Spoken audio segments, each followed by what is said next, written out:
Halo pemirsa, selamat pagi. Ya, apa kabar pemirsa TVR Parlemen? Kita berjumpa lagi dalam program TVR 09. Bersama saya Dedi Ramadan dan juga rekan saya. Saya Deni Reski, dalam 30 menit ke depan pemirsa kami akan sajikan kepada Anda sejumlah berita nasional khususnya dari sudut pandang DPR RI sebagai referensi Anda dalam memahami dinamika politik, hukum, ekonomi, sosial, dan juga budaya di Indonesia. Dan pemirsa TVR Parlemen, inilah TVR 09 selengkapnya.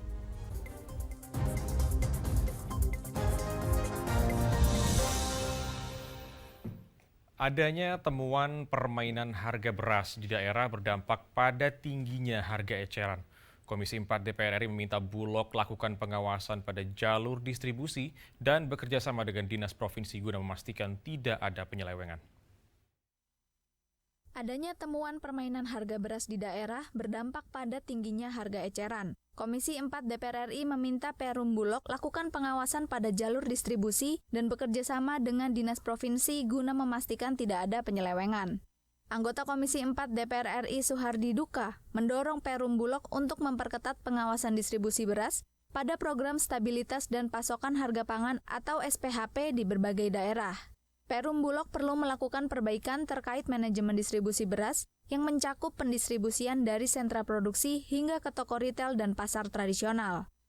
Banyak juga laporan bahwa beras impor itu tidak hanya mengalir ke kios-kios tertentu, tapi juga selain diberikan kepada masyarakat dengan harga murah, tapi ada juga laporan bahwa Bulog memberikan kepada pengusaha-pengusaha tertentu.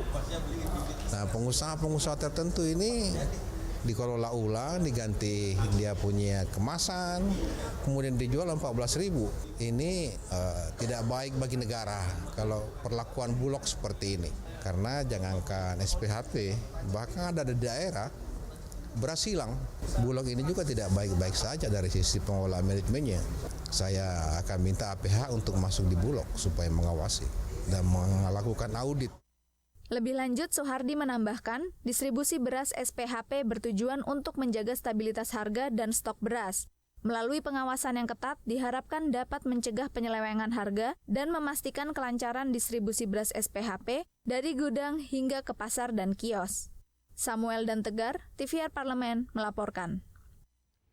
Dan pemirsa, menanggapi putusan perkara Mahkamah Konstitusi terkait revisi ambang batas parlemen sebelum pemilu 2029, tentunya di sini pemirsa DPR RI menekankan pentingnya memperhatikan kemampuan anggaran dan juga menilai ambang batas parlemen 4% masih efektif. Menanggapi putusan perkara Mahkamah Konstitusi terkait revisi ambang batas parlemen sebelum pemilu 2029, DPR RI tekankan pentingnya untuk memperhatikan kemampuan anggaran dan menilai ambang batas parlemen sebesar 4% masih efektif. Wakil Ketua Komisi 2 DPR RI Junimart Girsang menyampaikan, pada periode sebelumnya, ambang batas parlemen bertujuan untuk meminimalkan jumlah partai politik, namun tanpa memperhatikan kemampuan anggaran. Menurutnya, ambang batas parlemen sebesar 4% masih layak dipertahankan. Bisa dibayangkan berapa banyak anggaran yang dikeluarkan. Yang kedua, tentu kita juga harus melihat menyangkut sejarah partai. Ya, partai itu dibutuhkan dalam rangka untuk menyokong pembangunan. Seseorang anggota DPR itu diharapkan orang yang mapan dan mampu, ya, sebagai wakil rakyat, mewakili konstituen, menyampaikan pokok-pokok pikiran. Sementara itu, anggota Komisi 2 DPR RI Mardani menyampaikan, penentuan ambang batas parlemen sebesar 4% bertujuan untuk menyederhanakan partai politik. Menurutnya, 7-9 partai politik di parlemen sudah cukup efektif, sehingga ambang batas 4% masih cukup optimal. Namun, ambang batas 5% akan lebih mempermudah konsolidasi partai politik di parlemen. Kalau mau maju naik 5 gitu. Biar tadi terjadi konsolidasi yang kan kalau kita 6 partai itu lebih mudah untuk dipahami perbedaan. Kalau kebanyakan partai ID-nya rendah. Kalau partai ID rendah, swing voternya tinggi. Nggak terbangun institusi partai politik yang dekat dengan rakyat. Helmi Darmawan, TVR Parlemen, melaporkan. Pemirsa, di bulan Ramadan, sejumlah harga komoditas bahan pokok meningkat yang disertai kelangkaan. Dan informasi selengkapnya akan kami hadirkan sesaat lagi, tetaplah di TVR 09.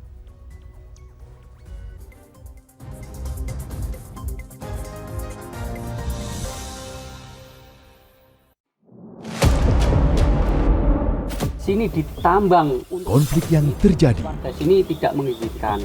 masalah yang tersisihkan menjadi kesenjangan sosial. Ya namanya rakyat kecil gak bisa apa-apa, mau komplain juga gak didengar.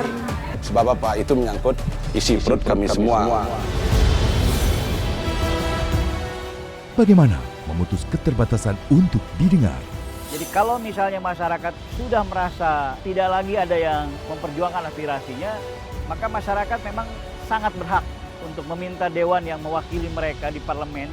Kami menyusuri batas-batas peristiwa, mengurai berbagai polemik yang terjadi, meluruhkan suara-suara marginal, menjadi nyata dalam setiap aspirasi, melaksanakan tugasnya sebagai wakil rakyat. Saksikan Aksi Dewan setiap hari Senin dan Rabu pukul 10.30 waktu Indonesia Barat hanya di TVR Parlemen.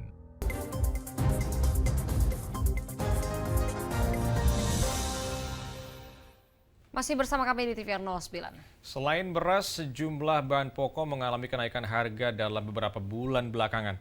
Anggota Komisi 4 DPR RI menyebut ada bahan pokok yang ikut mengalami kenaikan harga dampak naiknya komoditas pertanian seperti jagung. Selain beras, sejumlah bahan pokok mengalami kenaikan harga dalam beberapa bulan belakangan ini. Anggota Komisi 4 DPR RI menyebut ada bahan pokok yang ikut mengalami kenaikan harga dampak naiknya komoditas pertanian seperti jagung.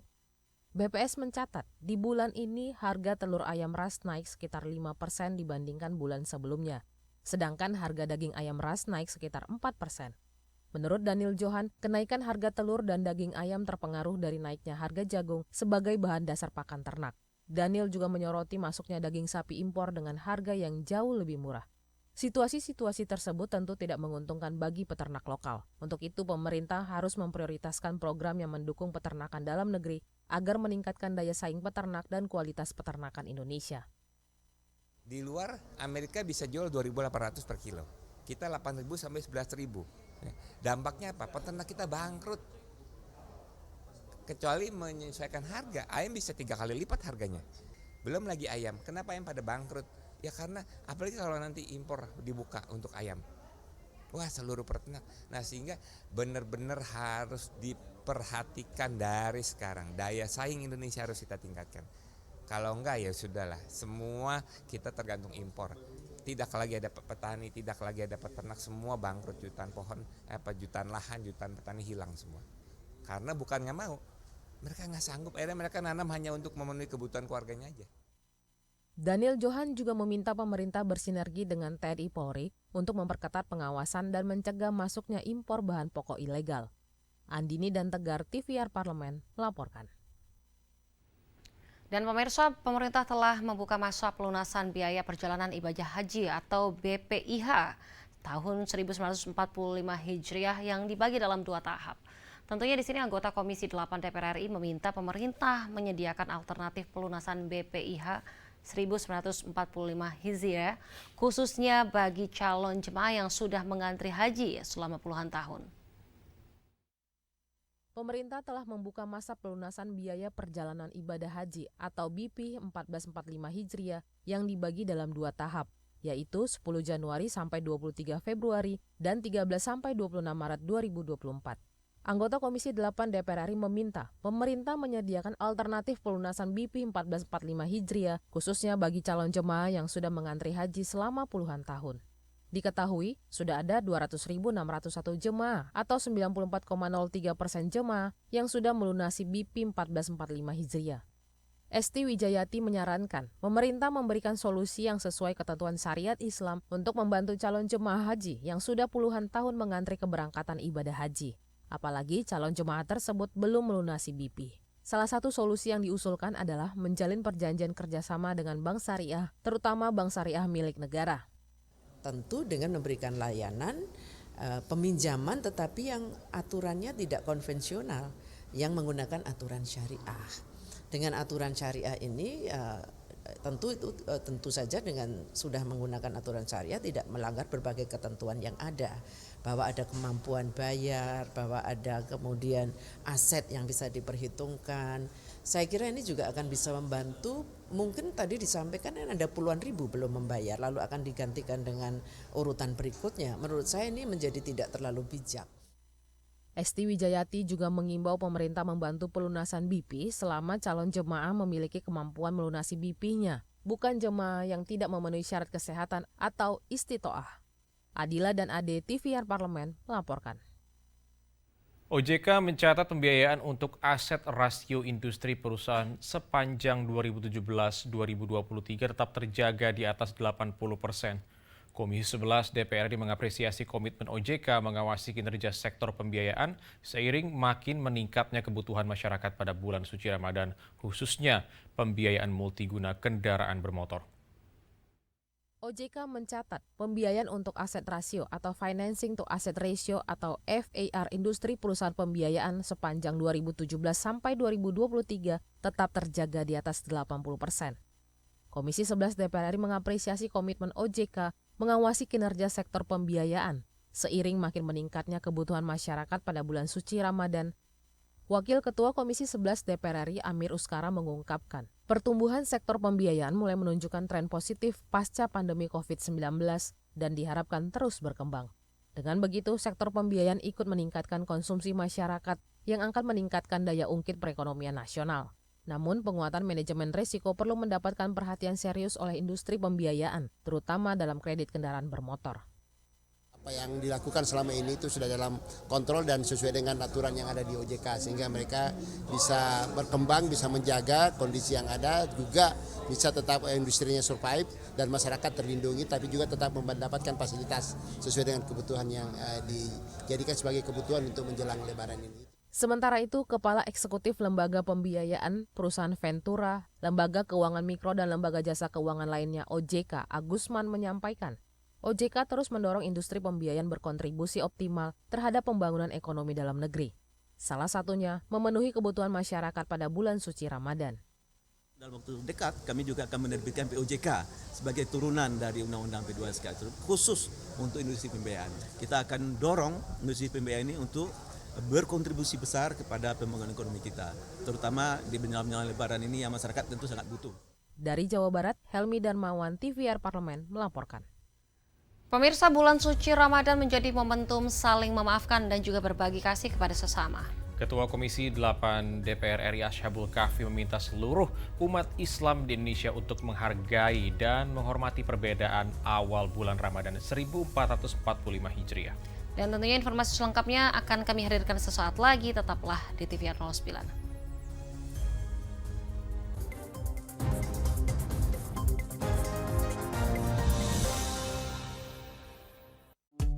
DPR RI memiliki fungsi diplomasi dalam menjalankan politik luar negeri sesuai dengan pasal 116 Undang-Undang MD3. Kontribusi aktif BKSAP DPR RI memainkan peranan penting dalam memenangkan persaingan global melalui IPU, IPA, IPPF, AIPA, dan PUIK. BKSAP memiliki komitmen yang tinggi dalam krisis kemanusiaan dunia. Fungsi diplomasi dijalankan untuk mendukung upaya pemerintah dalam melaksanakan politik luar negeri.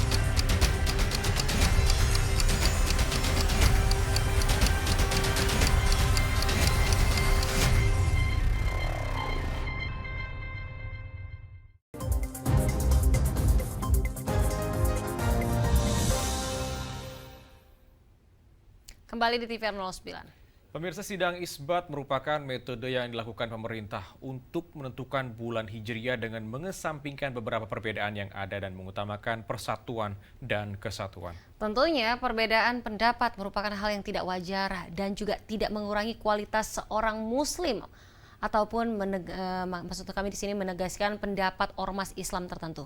Dan kita saksikan informasi selengkapnya yang telah dihimpun oleh redaksi TVR Parlemen berikut ini.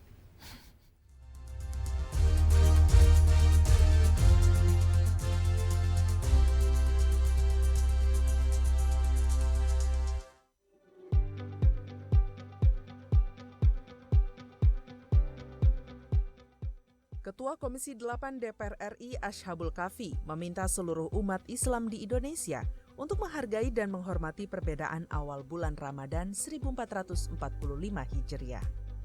Ia pun meminta masyarakat menjadikan bulan suci Ramadan sebagai momentum saling memaafkan dan berkasih sayang. Menurut Ashabul, sidang isbat merupakan metode yang dilakukan pemerintah untuk menentukan bulan Hijriah dengan mengesampingkan berbagai perbedaan yang ada dan mengutamakan persatuan dan kesatuan.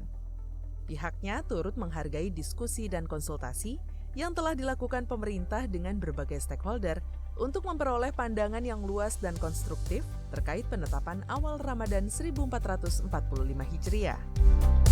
Ini adalah waktu di mana kita dituntut untuk memperhatikan perbedaan pendapat yang ada sambil tetap mempertahankan semangat persatuan dan persaudaraan. Kami menghormati semua pandangan dan berharap bahwa sidang isbat ini akan mencapai kesepakatan yang harmonis dan memberikan kepastian kepada seluruh umat Islam di Indonesia untuk memulai ibadah puasa. Saya ingin menekankan pentingnya menjaga saling menghormati dan memahami di antara kita. Perbedaan pendapat adalah hal yang wajar dan seharusnya tidak mengurangi persaudaraan kita sebagai umat Islam.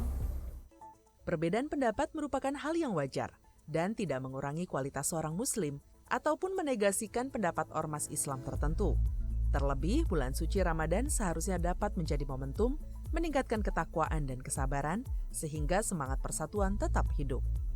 Untuk itu DPR mengajak semua pihak untuk terus berdialog dan berdiskusi demi mencapai pemahaman bersama yang akan membawa pada persatuan dan kebersamaan umat Islam. Masyarakat juga harus menyambut bulan suci Ramadan dengan hati yang bersih, niat yang suci, dan semangat membara untuk menjadi pribadi yang lebih baik. Saya mengajak semua pihak untuk terus berdialog dan berdiskusi demi mencapai pemahaman bersama yang akan membawa kita pada persatuan dan kebersamaan umat Islam. Sebelum saya mengakhiri sambutan saya ingin menyampaikan beberapa poin.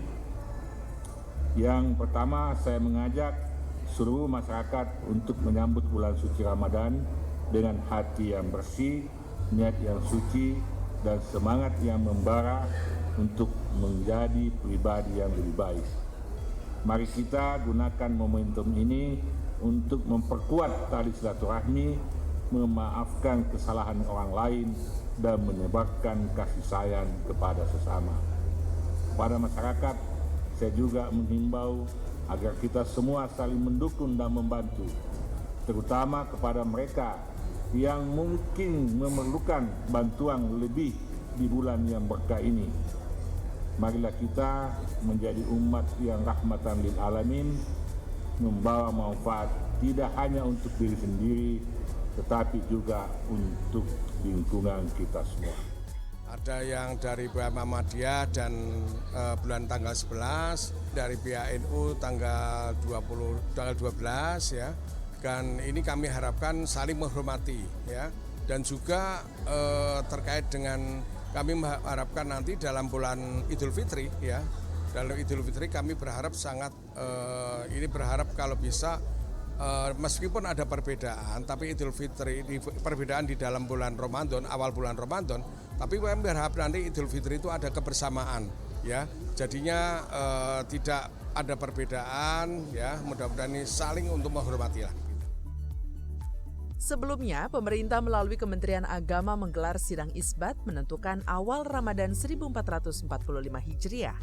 Hasilnya, puasa 1 Ramadan 1445 Hijriah jatuh pada Selasa 12 Maret 2024. Sidang isbat ini melibatkan tim hisab dan ruqyat Kementerian Agama, serta dihadiri para duta besar negara sahabat dan perwakilan ormas Islam.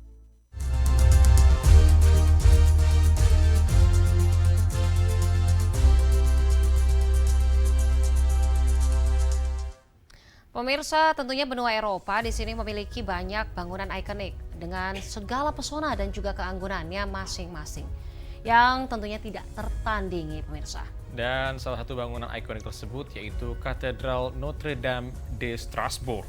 Lalu bagaimana informasi dan juga kemegahan dari Katedral Notre Dame de Strasbourg? Jangan kemana-mana, tetaplah di TVR 09.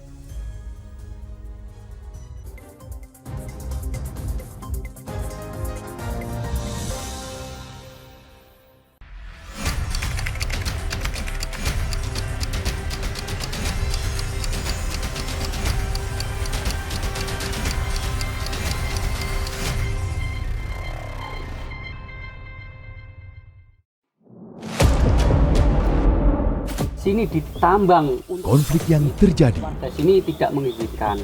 masalah yang tersisihkan menjadi kesenjangan sosial. Ya namanya rakyat kecil gak bisa apa-apa, mau komplain juga gak didengar. Sebab apa? Itu menyangkut isi perut kami semua. Bagaimana memutus keterbatasan untuk didengar? Jadi kalau misalnya masyarakat sudah merasa tidak lagi ada yang memperjuangkan aspirasinya, maka masyarakat memang sangat berhak untuk meminta dewan yang mewakili mereka di parlemen. Kami menyusuri batas-batas peristiwa, mengurai berbagai polemik yang terjadi, meluruhkan suara-suara marginal, menjadi nyata dalam setiap aspirasi, melaksanakan tugasnya sebagai wakil rakyat. Saksikan Aksi Dewan setiap hari Senin dan Rabu pukul 10.30 waktu Indonesia Barat hanya di TVR Parlemen.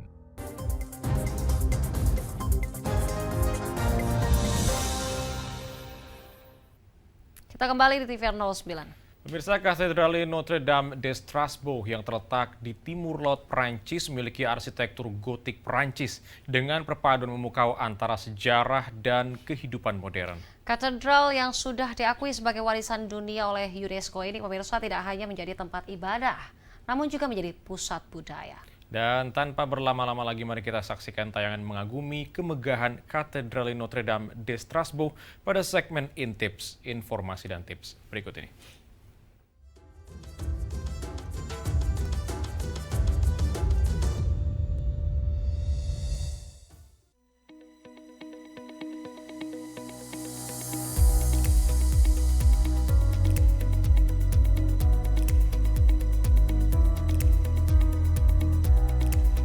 Pemirsa, di benua Eropa yang kaya akan sejarah dan budaya, kita dapat menemukan berbagai bangunan ikonik yang membawa pesona dan keanggunan tak terbandingkan. Termasuk di Prancis, tanah yang dihiasi dengan keindahan, keberagaman budaya, dan sejarah yang tajam. Prancis menjadi tuan rumah bagi beberapa landmark paling ikonik di dunia.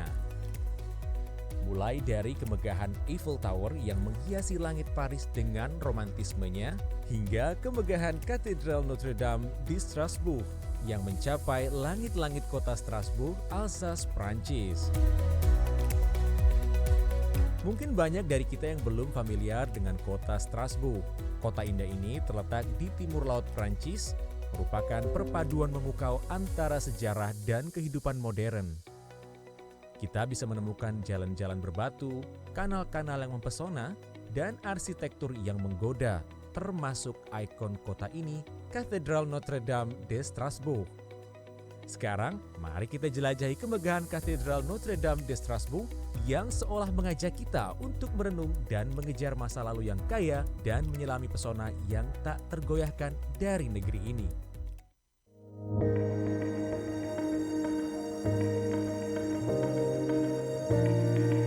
Katedral Notre Dame de Strasbourg atau Katedral Bunda Maria dari Strasbourg adalah salah satu katedral paling ikonik di Eropa.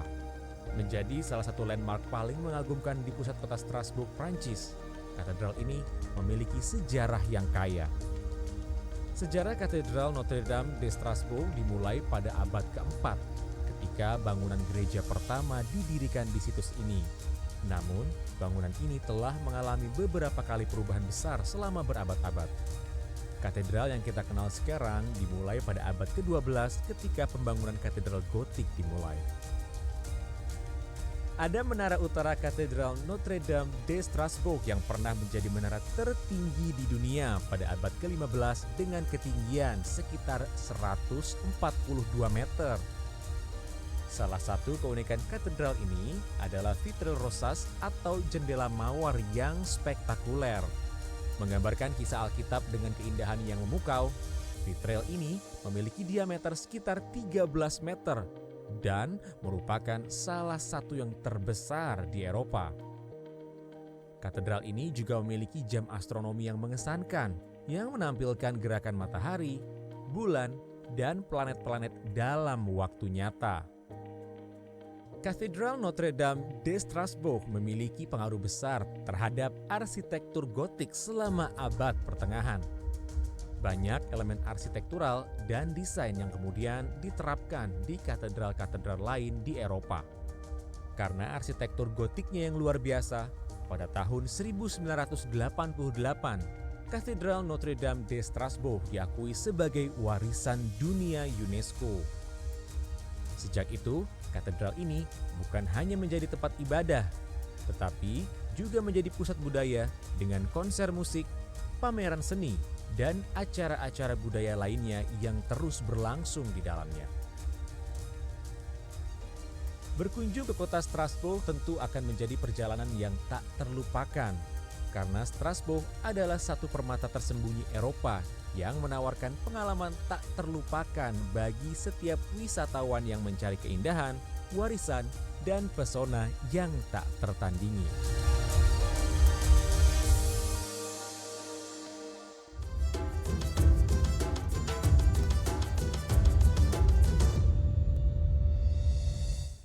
Dan pemirsa, tentunya di penghujung acara kami informasikan kepada Anda sejumlah agenda DPR RI pada hari ini Senin 18 Maret 2024. Pada pukul 11 waktu Indonesia Barat, Badan Legislasi DPR RI mengadakan rapat panja lanjutan pembahasan terkait daftar inventarisasi masalah rancangan undang-undang tentang Provinsi Daerah Khusus Jakarta. Sedangkan pada pukul 13 waktu Indonesia Barat, Komisi 8 DPR RI mengadakan rapat kerja dengan Menteri Agama guna membahas evaluasi APBN 2023 dan juga isu aktual.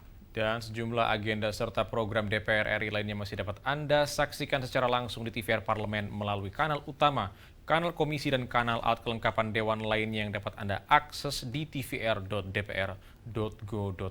Pemirsa TVR Parlemen, demikian TVR 09 edisi pagi ini. Segenap kru TVR Parlemen yang bertugas hari ini mengucapkan terima kasih telah menyaksikan TVR 09. Saya Rini Reski dan juga rekan saya Dedi Ramadan, sampai jumpa di TVR 09 esok hari. TVR Parlemen, referensi Indonesia. Sampai jumpa.